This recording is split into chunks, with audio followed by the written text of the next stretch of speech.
ሐሴት ታደርጋለች። እስኪ አንድ ጊዜ ሁላችሁም እንደገና መያዛችሁን እኔ እርግጠኛ ነኝ።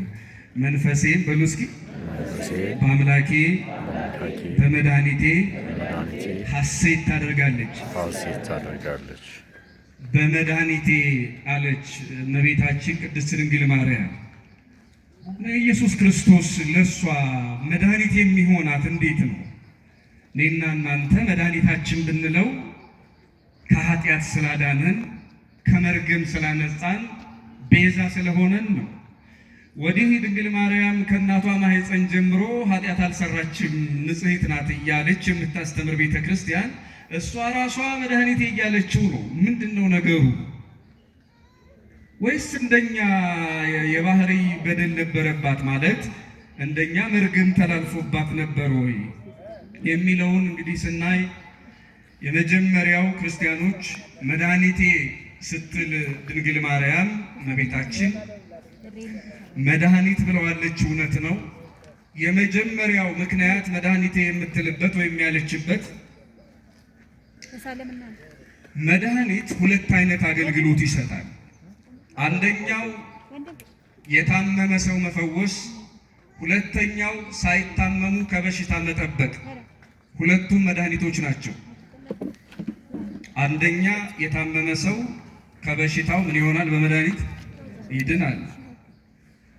ሁለተኛ ደግሞ ያልታመመ ሰው ክትባት በምንለው መልኩ ማለት ነው መድኃኒቱን ቀድሞ ይወስድና ሳይታመም ቀድሞ ይወስድና ከበሽታ ይድናል። አብዛኞቻችን እርግጠኛ ነኝ በጣም ጥቂት ሰው ጥቂቶቻችን ክትባት አልፎን ሊሆን ይችላል። ግን እርግጠኛ ነኝ ብዙዎቹ ክትባት ተከትበናል ሳንታመም መድኃኒቱን ቀድመን ወስደናል። በዚህ ምክንያት በገጠራማውም በከተማውም የኢትዮጵያ ክፍል እንደ ወረርሽኝ የሚመጣ በሽታ አለ እየተባለ እናቶቻችን በግድ አስከትበውናል። መድኃኒቱን ቀድሞ መውሰድ ነው። ሳንታመም ገና በሽታ ወደኛ ሳይመጣ መድኃኒቱን መውሰድ፣ ከዚያም ከበሽታ መዳን። ከተያዙ በኋላ በሽታ ከያዛቸው በኋላ መድኃኒቱን ወስደው ከበሽታ የሚድኑም ሰዎች አሉ። ሁለቱም መድኃኒት ተጠቃሚዎች ናቸው። አንዱ የታመመ ነው፣ አንዱ ደግሞ ምን ያላለ ነው ማለት ነው። ግን መድኃኒት ማለት የሚያገለግለው ለታመመ ብቻ ነው ወይስ ላልታመመ? አሁን በዚህ አጭር እውነት ለታመመ ብቻ ነው? ምን አላችሁ? ይሄ ማለት እንግዲህ አይ ለታመመ ብቻ ነው የሚል ሰው ካለ ክትባት አምልጦታል ማለት ነው። ገና ምንም በሽታ ሳያውቀን ቅድመ መከላከል የሚባለው የሀገራችን የጤና ፖሊሲ እኛን የክትባት ተጠቃሚዎች አድርጎናል። ይሄ ማለት ምሳሌው ሕጹጽ ይባላል። በትክክል ለምንናገርለት ነገር ምሳሌ የሚሆን በምድር ላይ ምንም ነገር የለም። ምክንያቱም የበሽታ መከላከያ መድኃኒት ክትባት ከወሰዱ በኋላ በሌላ ህመም ወይም በራሱ ሊታመሙ የሚችሉ ሰዎች አሉ። የድንግል ማርያም እንደዛ አይደለም። መድኃኒቷ ሊቃውንቱ ምን አሉ? ስለ እመቤታችን መድኃኒት አወሳሰድ ሲናገሩ እስኪ አብራችሁ ይበሉ። መንፈስ ቅዱስ በሉ እስኪ አቀባ እምከርሰ እማ። መንፈስ ቅዱስ ከእናቷ ማኅፀን ጀምሮ ጠበቃት ማለት ነው። ከእናቷ ማለት ከሐና ማለት አይደለም፣ ከሔዋን ጀምሮ ማለት ነው። ይህንን ደግሞ ቴዎዶጦስ የሚባል የቤተ ክርስቲያናችን ሊቅ የበለጠ ያጠነክረዋል። ቴዎዶጦስ እመቤታችን ድንግል ማርያምን በተመለከተ እሱ ቴዎዶጦስ የተባለ የቤተ ክርስቲያናችን ሊቅ ሲጽፍ ከእናቷ ማኅፀን ጀምሮ ዘተፈጥረት እምጽቡር ጽሩይ ነው የሚላት። ከንጹህ ጭቃ የተሰራች ማለት ነው። እስኪ አብራችሁ በሉ። ከንጹህ ጭቃ ምን ያለች? የተሰራች። አቤት የተሰራች። ከንጹህ ጭቃ የተሰራች ይላታል። ስለዚህ ከንጹህ ጭቃ ማለት ከኢያቄም ከሐና ማለት አይደለም። ገና ከጥንቱ ጀምሮ እግዚአብሔር ባወቀ የጠበቃት ለማለት ነው። እግዚአብሔር ባወቀ በንጽህና በቅድስና የጠበቃት ማለት ነው። ከንጹህ ጭቃ ማለት እንጂማ አዳምም ከንጹህ ጭቃ ነው የተሰራው፣ ሔዋንም ከንጹህ ጭቃ ነው የተሰራችው። የአዳም ልጆች በሙሉ ከንጹህ ጭቃ ነው የተሰሩት። ሲፈጠሩ እንዲያው ገና ሲፈጠሩ በደለኛ ሆነው አይደለም፣ ሌሎቹ በአዳም ምክንያት በደለኞች ሆነዋል። የድንግል ማርያም ግን ከንጹህ ጭቃ የተፈጠረች መባሉ ሁሉም ሰው በበደለበት ዘመን ያልበደለች በመሆኗ እግዚአብሔር መንፈስ ቅዱስ አስቀድሞ መድኃኒቷ ሆኖ ከሔዋን ማህፀን ጀምሮ ወይም ከሰው ዘር ታሪክ ጀምሮ በንጽህና በቅድስና የተጠበቀች መሆኗን ለመግለጥ ነው ቅዱስ ቴዎዶጦስ ከንጹህ ጭቃ የተፈጠረች ብሎ የሚገልጣት። ስለዚህ ድንግል ማርያም ልጇን ኢየሱስ ክርስቶስን መድኃኒቴ ስትለው መድኃኒትነቷ ታማ የኃጢአት ደዌ የኃጢአት በሽታ ስላገኛት አይደለም። ከኃጢአት ደዌ ከኃጢአት በሽታ አስቀድሞ ስለተከላከለላት ምን ስላለላት አልኳችሁ? በዚህ ጉዳይ ላይ ሁለተኛ የምነግራችሁ ነገር ላይ ብዙ አልሄድበትም። አንዳንድ ሰዎች ምን ይላሉ? በተለይ የግብፅ ቤተክርስቲያንን እንደ አብነት የሚጠቅሱ ሰዎች አሉ። በዚህ ጉዳይ ላይ የግብፅ ሊቃውንትስ ፊተኞቹ ምን ይላሉ የሚለውን ማየት ተገቢ ይመስለኛል። የአሁኖቹ እውነት ነው። የአሁኖቹ እመቤታችን ንጽሕት ናት፣ ኃጢአት የለባትም፣ ርኩሰት የለባትም። ነገር ግን ቅዱስ ገብርኤል መጥቶ ከሦስቱ ቅዱስ አንዱን ቅዱስ ትወልጃለሽ ብሎ ባበሰራት ጊዜ ከኃጢአት ነጻች። ቅዱስ ገብርኤል ባበሰራት ጊዜ። እስከዚያ ግን እንደማናችንም በደል የነበረባት ሴት፣ መርገም የነበረባት ሴት ነበረች። ላቲ ስብሐት። ከዚያ ቅዱስ ገብርኤል መጥቶ ሲያበስራት ከኃጢአት ነጻች ይላሉ። ባጭሩ ሲያበስራት ከኃጢአት ምናለች ነው የሚለው አልኳችሁ። በነገራችን ላይ ግብፃውያንን አብነት የማናደርገው በብዙ ምክንያት ነው። አንደኛ ይሄ ነገር ነው። ሁለተኛ የቀደሙ አባቶቻቸው ግብፃውያንም ይሄንን አይሉ። ምክንያቱም በግብፅ የምናውቃቸው በርካታ ሊቃውንት መጻሕፍቶቻቸው ደርሶናል። በጣም ብዙዎቹ ይሄ እምነት የላቸውም። አንድ ሁለተኛ ግብፃውያን ለምሳሌ ዓርብ ጠዋት እንደሚቀድሱ ታውቃላችሁ? ሐሜት አይደለም፣ ማንም ሰው ቼክ ማድረግ የሚችለው ነገር ነው። ዓርብ ጠዋት ነው የሚቀድሱት። ወደው አይደለም። እንደ ሀገር ዓርብ ሰንበት የነሱ እሁድ ስለሆነ ነው። ከስድስተኛው ክፍለ ዘመን በኋላ ታሪክ እዚያ ምድር ላይ ስለተቀየረ ማለት ነው። ስለዚህ ሳይወዱ በግድ ዓርብ ለነሱ እሁዳቸው ነው። ዓርብ ለግብፃውያን ምናቸው ነው አልኳችሁ?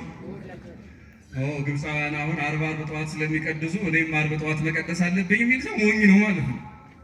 ከጊዜ በኋላ አንድም በልዩ ልዩ ሃይማኖታዊ ጣልቃ ገብ ሀሳቦች ምክንያት፣ በሌላ መልኩ ደግሞ በልዩ ልዩ ተጽዕኖዎች ምክንያት ከቀኖናም ከታሪክም ከብዙ ነገርም ትንሽ ከመሰረታዊው የመዳን ትምህርታችን ባሻገር የምንለያይበት ነገር ብዙ ነው። ከመዳን ትምህርታችን ባሻገር ያው እንደምታውቁት በአምስቱ አእማደ ምስጢራት ደረጃ ልዩነት የለንም። ይህን ታውቃላችሁ። መሰረታዊ የሚባል ልዩነት የለንም። ሌሎች ጋር ግን እንዲህ አይነት ልዩነት አለ እና ከግብፃውያን ጋር ብዙ ማንነካካቸው ነገሮች አሉ ማለት ነው።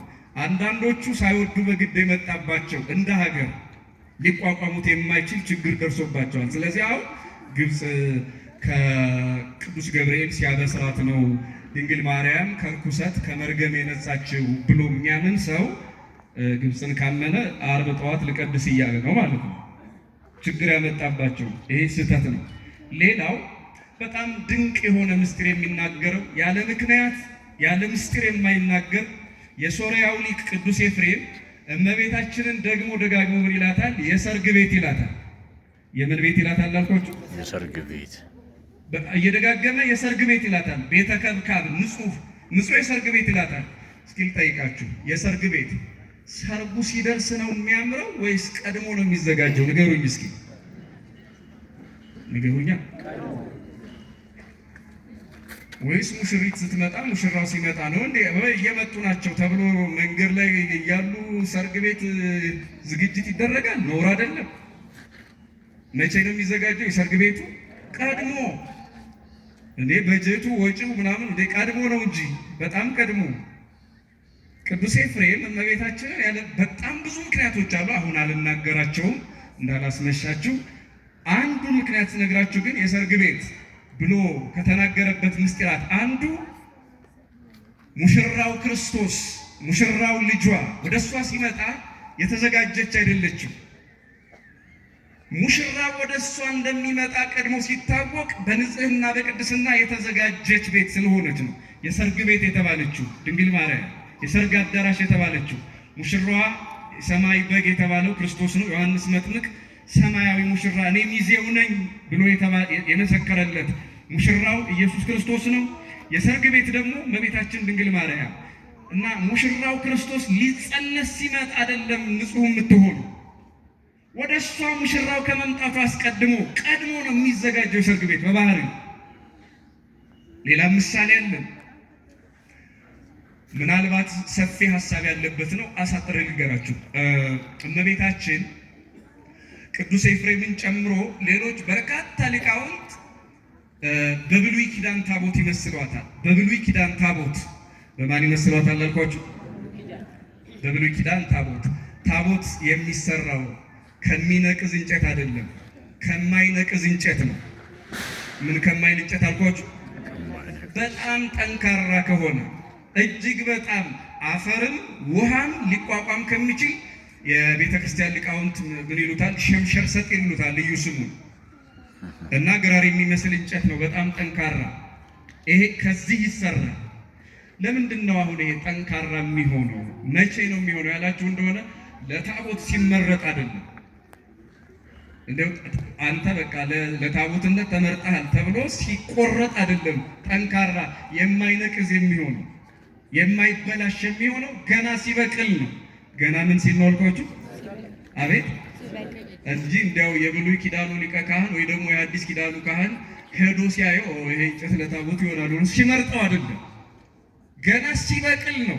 ንገሩኝ እስኪ ገና ምን ሲል ነው አልኳችሁ? ያለ ምክንያት አይደለም። ይሄ በታቦት እንጨት የተመሰለችበት ምክንያት በታቦት ላይ የሚጻፈው ቃል የኢየሱስ ክርስቶስ ምሳሌ ነው። በነገራችን ላይ ያው እኛ በተለምዶ ጽላቱን ታቦቱን ጽላት እያልን ስለምንናገር እንጂ ታቦት ጽላት በጣም ይለያያሉ። እስኪ ዝም ብዬ ትንሽ ገፋ አድርጌ ልንገራችሁ። እዚች ላይ እየሰማችሁ ነው? ግን እየገባችሁ ነው የምለው ነገር? እሺ ጽላት እመቤታችን ናት። በጽላቱ ላይ የሚጻፈው ቃል ደግሞ ኢየሱስ ክርስቶስ ነው እና ቅዱስ ኤፍሬም በእሑድ ውዳሴ ማርያም ድርሰቱ ቀዲሙ ዜነወነ በየውጣ ብሎ የቀደመ ስሙን በየፊደል ነገረን አለ። ባጭሩ 10ሩን ቃላት በሁለቱ ጽላት ላይ ጽፎ ነገረን። 10ሩ ቃላት በምን ላይ ጽፎ አለ? የሚገርማችሁ 10ሩ ቃላት የሚታዩ አይደሉም። 10ሩ ቃላት ምን የሚሉ አይደሉም አልኳችሁ። አሁን ለምሳሌ አትስረቅ፣ ይሄንን ትሰሙታላችሁ ወይስ ታዩታላችሁ? አቤት አትስረቅ የሚለውን ከ10ሩ ቃል አንዱን ማየት ብትፈልጉ ምን ታረጉታላችሁ? እስኪ ንገሩ። አቤት ማየት ብትፈልጉ አትስረቅ የሚለውን ቃል ረቂቅ ቃል ነው። ስለዚህ ይህን ረቂቅ ቃል ከጆሮ ወደ አይን ለማምጣት ምን ታረጉታላችሁ? እስኪ ንገሩ። ይጻፋል አይደል? እያችሁት ረቂቁ ቃል። አሁን በተመሳሳይ መልኩ አትስረቅ የሚለውን ቃል ተውትና ሌላ የዮሐንስ ወንጌል ምዕራፍ 1 ቁጥር 1 ላይ እስኪ አብራችሁ ይበሉ። ቃል በመጀመሪያ ነበረ። በሉ እስኪ ቃል በመጀመሪያ ነበረ። ቃል በእግዚአብሔር ዘንድ ነበረ። ቃል በእግዚአብሔር ዘንድ ነበረ። ቃልም እግዚአብሔር ነበረ። ቃልም እግዚአብሔር ነበረ። ቃል ማን ነበረ? እግዚአብሔር ነበረ። አያችሁ፣ ይሄ ቃል አሁን ግዙፍ ነው ወይስ ደግሞ ረቂቅ ነው? እናንተ ስታምኑ ስታውቁ ረቂቅ ነው ወይስ ግዙፍ ነው? አቤት በጣም ረቂቅ ነው። የዮሐንስ ወንጌል ምዕራፍ 4 ቁጥር 24 ላይ እግዚአብሔር መንፈስ ነው ይላል። በጣም ረቂቅ ነው። ረቂቅ ይሄ ረቂቅ ቃል እንዲታይ እንዲገዝፍ የዘላለም ሕይወት የሆነ ስጋና ደም እንዲኖረው እንዲመሰገን በከብቶች በረት እንዲወለድ ለዓለም ቤዛ እንዲሆን ያ ረቂቁ ቃል ገዝፎ የተጻፈባት የአዲስ ኪዳኗ አማናዊ ጽላት ማለት ትችላለች። እስኪ ንገሩ። አቤት ታቦት ያላት ለዚህ ነው። ባጭሩ በብሉይ ኪዳኑ ታቦት አያችሁ፣ አትስረቅ፣ አታመንዝር፣ አምላክ እግዚአብሔርን አክብር፣ ሰንበትን አክብር፣ እሱን አምልክ፣ ባልንጀራህን እንደ ራስህ ውደድ የሚሉ ቃላት የተጻፉባቸው ነበር። ያቺ ጽላት 10ሩ ቃላት ነበር የተጻፉባት። የብሉይ ኪዳኑ ጽላት ላይ ስንት ቃል ተጽፏል አልኳችሁ? በደንብ እየገባችሁ አስረግጠን ነው መነጋገር መማር ያለብን። በብሉይ ኪዳኑ ጽላት ላይ ስንት ቃል ተጽፏል? 10 ቃላት። ታዲያ ቅዱስ ኤፍሬም እመቤታችንን ጽላት የሚላት ለምንድን ነው ያላችሁ እንደሆነ እሷ ጋር 10 ቃል አይደለም፣ የ10ሩ ቃላት ባለቤት እሷ ላይ ተጽፏል። እሱም ልዩ ስሙ ቃል ነው። ቃል በመጀመሪያ ነበረ፣ ቃል በእግዚአብሔር ዘንድ ነበር። ቃል ማን ነበር አለ? ራሱ እግዚአብሔር ነው ቃል። አያችሁት? 10ሩ ቃላት አይደለም ድንግል ማርያም ላይ የተጻፉ፣ የ10ሩ ቃላት ጸሐፊ ራሱ እግዚአብሔር፣ ራሱ ባለቤቱ ኢየሱስ ክርስቶስ። የእሷ ማኅፀን ላይ ተጻፈ ማለት ከስጋዋ ስጋ ከነፍሷ ነፍስ ነስቶ ሰው ሊሆን በስጋ ሊገለጥ ረቂቅ መለኮት ከሷ ተወለደ። አያችሁት? አሁን ሙሴ መጀመሪያ ቃላቱን ሲሰማ አትስረቅ፣ አታመንዝር፣ አትግደል ምናምን የሚለውን በጆሮ ነበር የሰማው። ከዚያ ጽላቱ ላይ ተጽፎ ሲያገኘው ረቂቁ ቃል በጽላቱ ላይ ገዝፎ ታየ። አያችሁት? ከሦስቱ ቅዱስ አንዱ ቅዱስ እግዚአብሔር ወልድ ኢየሱስ ክርስቶስ ረቂቅ ነበረ። ኪሩቤልና ሱራፌል እንኳን ዓለም ከተፈጠረ ዘመን ከተቆጠረ ጀምረው ተሸክመው የማያዩትን ዙፋን ያዩት ድንግል ማርያም በወለደችው ጊዜ ነው። ለምን? ረቂቁ ቃል በእሷ ገዝፏል። የማይታየው በእሷ ታይቷል። የማይጨበጠው በእሷ ተጨብጧል። የማይዳሰሰው በእሷ ተዳሷል። ከእሷ ስለገዘፈ አያችሁት? ረቂቁ ቃል እስኪ አብራችሁ ይበሉ። ረቂቁ ቃል በሉ እስኪ። ረቂቁ ቃል ገዝፎ የታየ በድንግል ማርያም። ሌላው ስብስብ እንዳይልባችሁ አሁን የእናንተ ስም ተውት። እግዚአብሔር የሚለውን ምናልባት ከብዷችሁ ከሆነ የእናንተ ስም አሁን እዚህ አቤል የሚባል ሰው ራሄል የምትባል ዝም ብዬ በግምት የመጣ ነው እንጂ እዚህ የማውቀው ሰው የለም። አቤል ብሎ ለመጻፍ የእሱ ስም እኮ ረቂቅ ነው። አቤል የሚለው ስም ረቂቅ ነው። በምን ታየዋለህ? አቤል የሚለውን ስም ለማየት ከተፈለገ፣ ለመንካት ለመዳሰስ ከተፈለገ ምን ያስፈልጋል? እስኪ ንገሩ። በምን መጻፍ? በምን? በቀለም በሉ እንጂ በምን አልኳችሁ? በምን ይጻፋል? አያችሁ? ቀለሙ ግዙፍ ነው፣ ፊደሉ ደግሞ ረቂቅ ነው።